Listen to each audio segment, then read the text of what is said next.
New tonight, a call to action to end black-on-black crime, not just in one district of Greenville, but the entire city. Police say 3 out of the 4 homicides this year, including the first back in February, have been part of this trend. Interim Chief Ted Sauls said back then the murder of 23-year-old Kwame Thompson was a senseless act of violence, and crimes like this is why Councilwoman Candy Smith called together a meeting of the minds to discuss ways to stop the violence. Our Zora Stevenson joins us now with how the meeting went.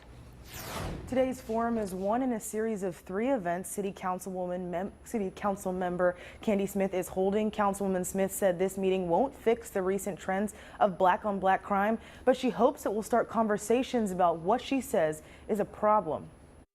I'm hearing about black-on-black crime constantly, getting calls at 2 a.m. that we have another one who's died because of a murder, but a black individual at the hands of another black individual, and then sometimes as young as 13, and that's an issue.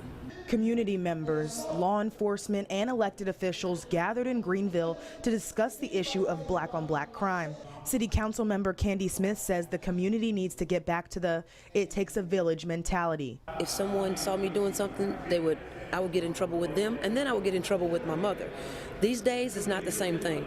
The meeting started off with a panel. The problem is a war on 2 fronts. Made up of community organizers, they say the focus needs to be on today's youth. See, I was raised in a great household, 2-parent household, and it's my mission to make sure my children have that plus some.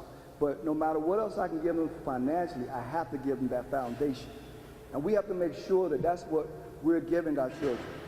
The meeting's moderator, Brandon Dawson, says black-on-black crime is a part of a bigger issue.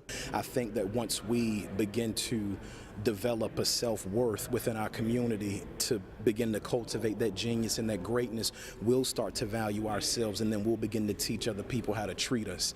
Following the panel, members of the community had the opportunity to speak. One woman said, quote, "If we're not willing to stand for something, then we will fall for anything." Jamel Blunt, a community member who attended the meeting, spoke up at the end and said he wishes the people being talked about were at the meeting. He said the youth need to hear everything they were saying and they weren't present. Zora Stevenson, 9 on your side. Thank you, Zora. Police still have not made any arrest in the 4th homicide of this year. Earlier this month, police said a neighborhood fight led to the stabbing death of a man. Now, if you know anything about any of these incidents, contact police.